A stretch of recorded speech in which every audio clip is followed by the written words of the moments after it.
Chapter 20. The Plea. When the newly married pair came home, the first person who appeared to offer his congratulations was Sidney Carton. They had not been at home many hours when he presented himself. He was not improved in habits, or in looks, or in manner, but there was a certain rugged air of fidelity about him, which has to the observation of Charles Darnay. He watched his opportunity of taking Darnay aside into a window, and of speaking to him when no one overheard. "Mr. Darnay," said Carton, "I wish we might be friends." "We are already friends, I hope." "You are good enough to say so, as a fashion of speech, but I don't mean any fashion of speech. Indeed, when I say I wish we might be friends, I scarcely mean quite that either. Charles Darnay was a natural. Charles Darnay, as was natural, asked him, in all good humour and good fellowship, what he did mean. "Upon my life," said Carton, smiling, "I find it easier to comprehend in my own mind than to convey to yours. However, let me try. You remember a certain famous occasion when I was more drunk than usual?" "I remember a certain famous occasion when you forced me to confess that you had been drinking." "I remember it too. The curse on those occasions is heavy upon me, for I always remember them. I hope it may be taken into account one day, when all days are at an end for me. Don't be alarmed, I am not going to preach." "I am not at all alarmed. Earnestness in you is anything but alarming to me." "Ah," said Carton, with a careless wave of his hand, as if he waved that away, "on the drunken occasion in question, one of a large number, as you know, I was insufferable about liking you, and not liking you. I wish you would forget it." "I forgot it long ago." Fashion of speech again. "But, Mr. Darnay, oblivion is not easy to me, as you represent it to be to you. I have by no means forgotten it, and a light answer does not help me to forget it." If it were a light answer," returned Darnay, "I beg your forgiveness for it. I had no other object than to turn a slight thing, which, to my surprise, seems to trouble you too much, aside. I declare to you, on the faith of a gentleman, that I have long dismissed it from my mind. Good heaven, what was there to discuss? Have I had nothing more important to remember in the great service you rendered me that day?" "As to the great service," said Carton, "I am bound to avow to you, when you speak of it in that way, that it was merely professional claptrap. I don't know that I cared what became of you when I rendered it.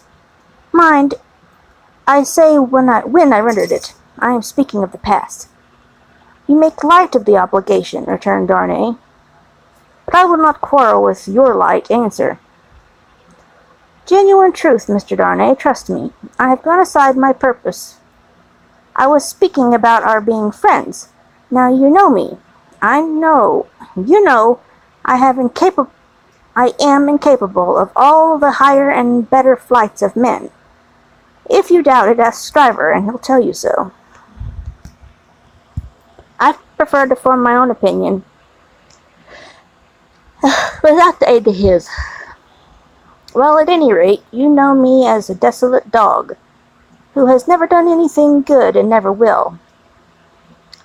I don't know what you never will, but I do, and you must take my word for it.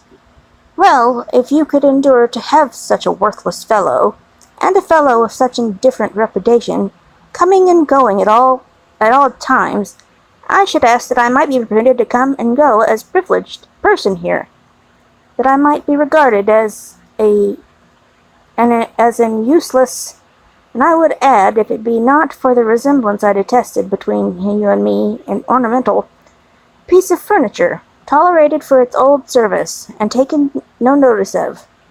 I doubt I should abuse the permission. It's 100 to 1 that if I should avail myself of it 4 times in a year. It would satisfy me, I dare say, to know what I had it. Will you try? That is another way of saying that I am placed on the footing I have indicted. I thank you, Mr. Darnay. I may use that freedom with your name? I think so, Carton, by this name. They shook hands upon it, and Sidney turned away. Without a minute afterwards, he was to all outward appearance and unsubstantial as ever. When he was gone, and in the course of an evening passed with Miss Proch, the doctor and Mr. Lorry, Charles Darnay made some mention of this conversation in general terms, and spoke to Sidney Carton as a problem of carelessness and recklessness. He spoke of him in short, not bitterly or meaning to bear harm. Upon him, as he showed himself. Sorry I keep yawning, y'all. This'll be my last one for the day. He had no idea that this could dwell in the thoughts of his fair young wife, but when he afterwards joined her in their own rooms, he found her waiting for him with the old pretty lifting of the forehead strongly marked. "We are thoughtful tonight," said Darnay, drawing his arm around her. "Yes, dearest Charles," with her hands on his breast and the inquiring and attentive expression fixed upon him. "We are rather thoughtful tonight, for we have something on our mind tonight. What is it, my Lucy? Will you promise not to press one question on me if I beg you not to ask it?" "Will I promise? What will I not promise to my love?" "What indeed?" With his hand putting aside the golden hair from the cheek, and his other hand against the heart that beat for him. "I think, Charles, poor Mr. Carton deserves more consideration and respect than you expressed for him tonight." "Indeed? My own? Why so?" "That is what you are not to ask me, but I think I know he does. If you know it, it is enough. What would you have me to do, my life?" "I would ask you, dearest, to be very generous with him always, and very lenient on his faults when he is not by. I would ask you to believe that he has a heart he very, very seldom reveals, and that there are deep wounds in it. My dear, I have seen it bleeding." "It is a painful reflection to me," said Charles Darnay, quite astounded, "that I should have done him any wrong. I never thought this of him." "My husband, it is so. I fear it not to be reclaimed. There is scarcely a hope that anything in his character or fortunes is reparable now. But I am that he is capable of good things, I am sure. Gentle things, even magnanimous things.